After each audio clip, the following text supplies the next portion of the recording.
sore. Nah, ini dia nih. Ini yang lagi ramai juga nih. Entah kenapa dari 11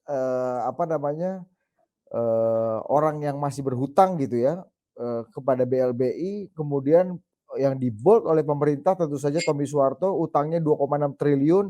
Ini terkait dengan suntikan BLBI terhadap Timur Putra Nasional dan juga itu perusahaan mobil ya, mobil nasional yang mendapatkan banyak sekali insentif. Nanti mungkin mengingatkan kita juga pada kasus BPPC juga ya Mas Bambang ya, ada Ya, monopoli dan ada insentif stimulus luar biasa yang di luar nalar akal sehat juga di situ. Nah, Timor juga seperti itu dan tentu saja ada bank juga yang kemudian di bail out oleh negara. 2,6 triliun nih BHM, such a big money gitu dan meskipun banyak juga yang juga orang-orang yang pengemplang BLBI ini, tapi kemudian yang di-board pemerintah ini terkait Tommy Soeharto. Ini kita bicara panggung depan dan panggung belakang. Menarik kan ini ya, kan karena Tommy itu ya, kan simbolnya keluarga Cendana. Kalau kita ya. tahu beberapa tahun terakhir ada semilir-semilir bau anyir yang mengatakan bahwa Cendana itu comeback, has returned di banyak sekali aktivitas-aktivitas politik yang melawan atau berhadap-hadapan dengan pemerintahan Jokowi dari soal pemilu, kemudian kita tahu mungkin 212 katanya ya Prof Ikam. Prof Ikam juga sudah menyium semilir anyirnya. Nah, mungkin saya mau tahu panggung depan dan panggung belakangnya dari segi hutangnya BLBI, kemudian kenapa Tommy yang di-bold, bagaimana negara juga kok bertahun-tahun BLBI ini tidak bisa enforce gitu ya BHM dan juga Prof Ikam terhadap para pengemplang uang rakyat ini.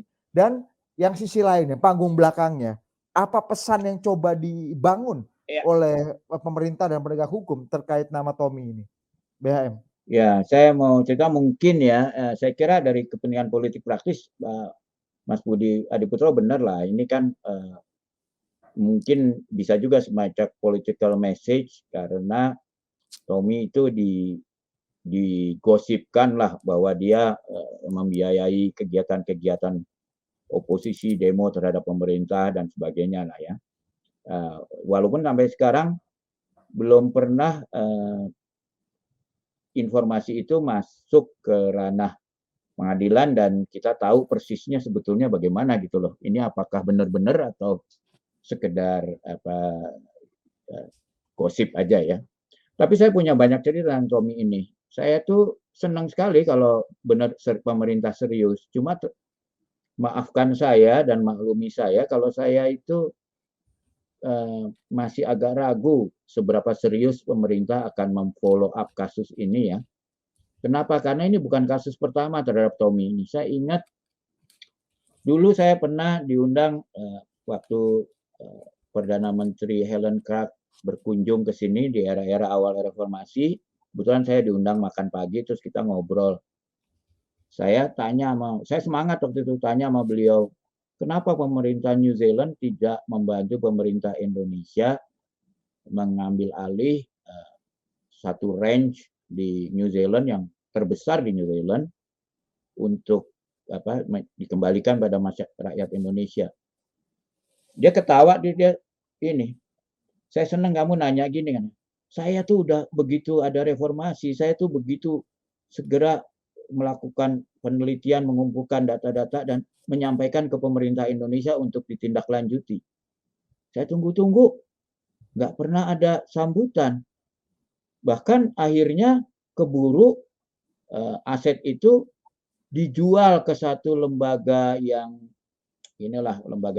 tidak jelas gitu, seharga $1. Nah, sehingga officially bukan punya Tommy Soeharto lagi. Saya justru mau minta tolong Anda. Kenapa pemerintah Indonesia sampai sekarang kok nggak menindaklanjuti semua yang saya sarahkan gitu ya? Justru Gitu, pemerintah New Zealand yang berusaha untuk iya, memberikan membantu gitu ya. Iya, saya jadi malu. Jadi jangan tadinya semangat mau mempermalukan Helen Clark, malah saya dimalu sendiri saya. Nah, yang kedua, saya ingat pengalaman saya masih Pemret Tempo, tiba-tiba dapat berita Tommy Soeharto itu berhasil menangkan gugatan 1T pemerintah harus bayar 1T. Ya ini uang yang ini tadi, ini kan uang mobil Timor yang disita dulu oleh pajak gitu waktu itu. Lalu karena dia menang di pajaknya harus dikembalikan, lalu disita oleh pemerintah Indonesia karena digugat oleh satu perusahaan. Itu saya perintahkan reporter saya kan untuk bikin investigasi soal ini. Reporter saya tuh hanya berapa jam lapor ke saya bahwa ternyata penggugat ini menggunakan alamat palsu. Lah, saya bilang bagaimana penggugat yang punya alamat palsu bisa memenangkan gugatan? Ternyata ya kalau pemerintah digugat itu kan pengacara pemerintah itu kejaksaan. Jadi ya ini mah nggak mungkin kalau nggak main oknum orang dalam kan untuk mendapat legitimasi di legal formalnya jadi menang. Karena yang pihak pemerintahnya ada kuda troyanya lah kira-kira gitu. Itu yang kedua. Yang ketiga, saya ingat lagi kasus uangnya di ada daerah bebas pajak dekat Inggris itu, saya lupa namanya apa. Kita semua kerja keras untuk dan oleh pemerintah Inggris dibekukan dana itu. Akhirnya tahu nggak yang ngeluarin siapa? Yang ngeluarin adalah berhasil memenangkan itu adalah lawyer adiknya Menteri Hukum dan HAM. Jadi legal uang itu. Nah, yang keempat ini lebih sedih lagi. Saya pernah juga ada kasus ya, yaitu apa ya istilahnya? Ingat nggak Tommy Soeharto kan pernah ditangkap karena ada hakim dibunuh, hakim agung Ya. dibunuh kan, Syafruddin kan, dihukum. Di MK kan dikurangi hukumannya. Sampai istri saya nanya di MA. Padahal temannya sendiri bilang, yang dibunuh ya. Ini kan hakim agung yang dibunuh. Kok malahan majelis hakim agung yang meringankan hukumannya? Iya kan? Dan saya berapa kali untungnya nggak ketemu Artijo Alkostar tuh Mas ya? Iya, belum waktu itu belum kalau nggak salah. Belum. Iya, kalau ketemu Artijo bisa lain Artijo lagi ininya. Belum masuk hakim lagi. Terus saya juga ingat lagi satu kasus. Kita berapa kali waktu itu nyaris mendapatkan Tommy yang harusnya statusnya di penjara ada di disko, tapi reporter kita telat dulu. Dan memang susah karena biasanya disko yang dipilih itu yang ada lift khusus gitu loh. Jadi nggak lewat ruang depan. Jadi saya pikir untuk mengalahkan Tommy ini pemerintah harus beresin dulu di aparat hukum kita sendiri. Ya, karena musuhnya itu ada di dalam tubuh pemerintah dan terutama aparat hukum itu sendiri. Ya, jadi saya lihat nih mumpung sekarang ada Menko Polkamnya Pak Mahfud MD, bisa nggak beliau betul-betul manfaatkan? Jangan-jangan seperti yang kejadian sebelumnya, justru nanti uang 2,6 T ini dimenangkan oleh Tommy Soeharto sehingga jadi sah secara legal formal. Dan itu kan pasti ada komisinya dong. Ya kan? Dan jangan salah loh. Ini uang yang akan dikejar ini kan jumlahnya 100 T lebih kan? Tommy itu aja 2,6. Nah, bayangin itu komisinya. Jadi saya nih, ini saya kasih cerita yang terakhir ini. Nah, ini saya nggak tahu apa Prof Hikam ini dengar cerita ini.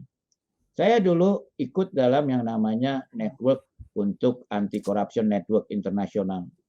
Lalu saya diundang, akhirnya saya berhasil diundang ketemu dengan hakim di Swiss yang memutuskan perkara Nigeria sehingga 2 triliun uang di Swiss itu 2 miliar dolar uang di bank Swiss dikembalikan pada pemerintah Nigeria dari siapa waktu itu diktatornya itu Abacha.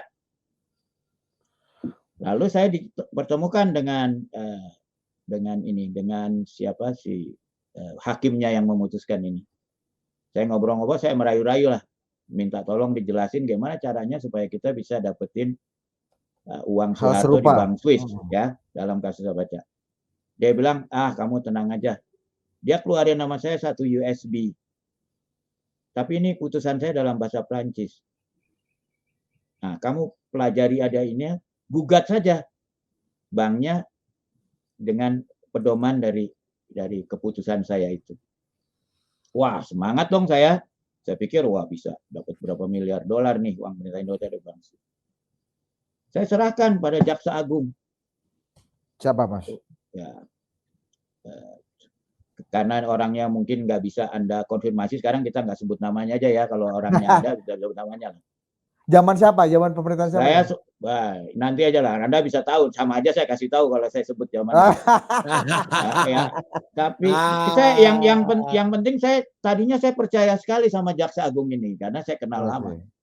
Saya tahu berarti. Ya, nggak taunya saya habis itu nunggu kan dengan semangat. Kapan nih mau digugat nih? Apalagi itu saya dengar dibikin timnya. Nggak berapa lama kemudian saya ada seorang lawyernya keluarga Cendana posting ke saya. Yang kamu kasih Jaksa Agung itu saya udah punya salinannya. Waktu itu saya rasanya seperti dibanting ke dalam jurang yang dalam gitu dan nggak mati gitu loh. Jadi sakit aja gitu Mas. Waduh, sakitnya luar biasa. Saya pikir saya udah begadang-begadang. Saya kan nggak bisa bahasa Prancis dengan baik. Mencoba menerjemahkan ini. Ternyata dijual. Sama hasil jerih payah saya. Dan pengalaman saya sebagai kerja di Tempo tuh banyak hasil investigasi kita yang kita pikir bisa jadi menguntungkan negara, ternyata oleh aparat hukum yang kita percaya untuk meneruskannya malah dijual ke pihak seberang. Mas, reaksi Jaksa Agung waktu itu ketika Mas Bambang kasih gimana? Sebelum tahu dia senang, dia senang, dia senang. Saya tuh yakin sekali waktu dia terima bahwa ini kita kalau Nigeria aja bisa dapat 2 miliar dolar, wah kita bisa dapat lebih besar masih. Jadi saya juga melihat ini beneran, tapi dengan pengalaman saya seperti itu, wajar dong kalau saya punya keraguan bahwa ini bukan benar-benar mau nangkep Tommy, tapi cari komisi aja untuk melegalkan 100T itu menjadi legal oleh keputusan Mahkamah Agung. Oke. Sangat distopian. Gimana, Prof? Iya, kalau mendengar ceritanya Mas Bambang tadi itu saya nggak ngerti urusan kayak begini lah. Ini rumit bagi saya soal perbankan, soal ini. Tapi saya juga mempunyai keraguan yang mirip-mirip, yaitu simply satu hal aja. Ini kan masalah ini sudah lebih dari 20 tahun kan ya. Masa selama 20 tahun itu tidak ada movement yang berarti, apakah legal, apakah politis, dan lain sebagainya, yang pada akhirnya akan bisa menciptakan satu, ya katakanlah kalau tidak balik semua, paling tidak ada satu kejelasan di mata publik bahwa ada sesuatu yang dilakukan. Tapi kalau dengar dari cerita Mas Bambang tadi itu akan menjadi distopian, bahkan akan menjadi satu hal yang menjadi olok-olok gitu. Alih-alih kita akan mendapat uang, negara yang dapat uang kembali, tetapi malah mungkin akan membayar kepada orang lain yang justru sebetulnya dituduh sebagai yang menggelapkan uang tadi itu atau melakukan hutang. Nah ini kan sama dengan kekonyolan. Tetapi kalau dipakai untuk kampanye bagi publik, ya kemudian seolah-olah kita ini serius sekali menangani masalah-masalah seperti yang korupsi atau hutang yang ratusan triliun. Jadinya kemudian orang akan balik lagi ingat kepada kasus iming-iming sumbangan 2T yang ternyata hoax seperti itu dan banyak lagi hal yang seperti itu. Makanya kalau dari intensinya atau cita-cita yang dikemukakan oleh misalnya Pak Mahfud sebagai sebagai bukan ketua ya, tetapi dewan pengarah dari Satgas BLBI ini bagus sekali ya, kita berharap banyak. Tapi kalau kita melihat realitas yang kita hadapi, ya seperti itu, ya orang kemudian merasa kok kelihatannya kok ya bahasa Jawanya itu tangeh lamun atau susah banget untuk bisa terjadi. Pertama-tama orang kayak saya kan mesti tanya, kok yang menjadi Dewan Pengarah kok malah Menko Polhukam ya, kenapa tidak yang seperti biasanya itu loh, yang ahli menjadi apa saja itu loh, yang itu. Nah, Siapa Prof yang ahli punya siapa saja? yang mempunyai kapasitas bisa menyelesaikan apapun semua itu, Sumpah Menteri atau apa. Ya, nah, ini aja sudah menunjukkan jangan-jangan malah nanti yang jadi korbannya itu malah antara lain Profesor Mahfud. Karena Profesor Mahfud kan mempunyai potensi yang hebat untuk menjadi calon pemimpin bangsa ini. Tapi kalau nanti kemudian beliau ini tidak berhasil atau berhasil hanya sedikit aja, terus Anda disuruh mengembalikan uang negara aja nggak mampu mau memimpin negara. Jadi kekhawatiran saya itu malah aneh-aneh gara-gara ya, apalagi saya belum pernah mendengar cerita Mas Bambang. Sekarang malah dengar cerita itu malah lebih ngenes lagi kalau menurut saya. Jadi apalagi mau 111 triliun. Ini yang 2,6 triliun aja tuh kemungkinannya itu masih dipertanyakan oleh cerita Mas Bambang tadi. Nah, yang kedua juga, emangnya mereka nggak punya lawyer? Lawyer itu udah siap semua dengan segala macam argumentasi, dan paling tidak akan memperlama masa penyelidikan sehingga rezim sudah ganti, apapun sudah ganti, masih ongoing case, masih belum case close. Nah, pada akhirnya ya kemudian apalagi kalau rezimnya akan datang atau entah kapan itu lebih klop dengan yang melakukan hal-hal yang tadi dianggap salah tadi itu. Ya kan namanya jadi kan masalah politik lagi semuanya. Jadi di samping di satu hal saya sangat berharap bahwa upaya-upaya tim BLBI ini sukses, tetapi kayaknya kok ya seperti yang dikhawatirkan Mas Bambang, ini belum cerita yang selain yang Mas Tommy Soeharto itu, mungkin ada yang lainnya lebih besar dan pasti halangannya juga akan lebih besar. Jadi in closing ya paling-paling saya hanya bisa berharap dan berdoa dan mudah-mudahan bisa mendapat pencerahan dari Profesor Ani Putra ini saya. Kalau saya lebih dari sekedar berharap tuh sebenarnya saya punya usulan yang mudah-mudahan didengar oleh Pak Mahfud dan juga Presiden Jokowi. Kalau memang serius ya, kalau menurut saya Pak Mahfud angkat itu Novel Baswedan dan kawan-kawan sebagai tim penyidiknya. Nah, itu saya masih ada percaya tuh. Karena saya juga sudah pernah berkontakan dalam kerjaan investigasi dengan mereka. Mereka tuh dalam tanda kutip memang Taliban beneran, dalam arti kata berani mati gitu ya. Nah, kalau ditodong pistol pun nggak akan nyerah gitu untuk militan terus dan Taliban lah militannya militan ya. Nah, daripada dinyatakan tidak lulus TWK, dianggap aja Anda boleh ikut HER nih sama Pak Mahfud. Coba tangkap itu Tommy dan para obligor yang 111 triliun itu, sidik sampai dapat. Nah, nanti kalau Anda lulus lah TWK-nya itu solusi yang bagus, dan itu akan menerbitkan saya lebih percaya bahwa ini serius. Kenapa? Saya juga pernah jadi tim investigasinya Pak Mahfud waktu beliau jadi ketua MK ya. Jadi ada kasus Refli Harun ya?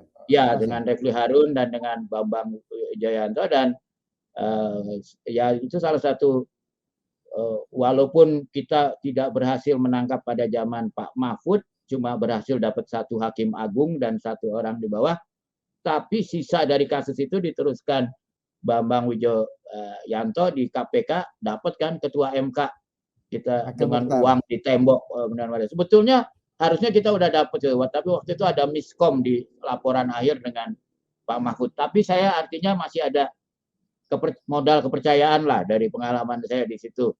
Pak Mahfud, walaupun tidak 100% ya, tapi adalah modal. Nah, kalau Pak Mahfud dengar berita ini, Pak Mahfud angkat aja tuh mereka sebagai tim penyidiknya yang resmi ya dengan kekuatan hukum. Saya yakin mereka paling enggak dapatlah kalau 50 triliun aja kalau mereka sih. Ya, karena mereka nggak mempan dikasih duit.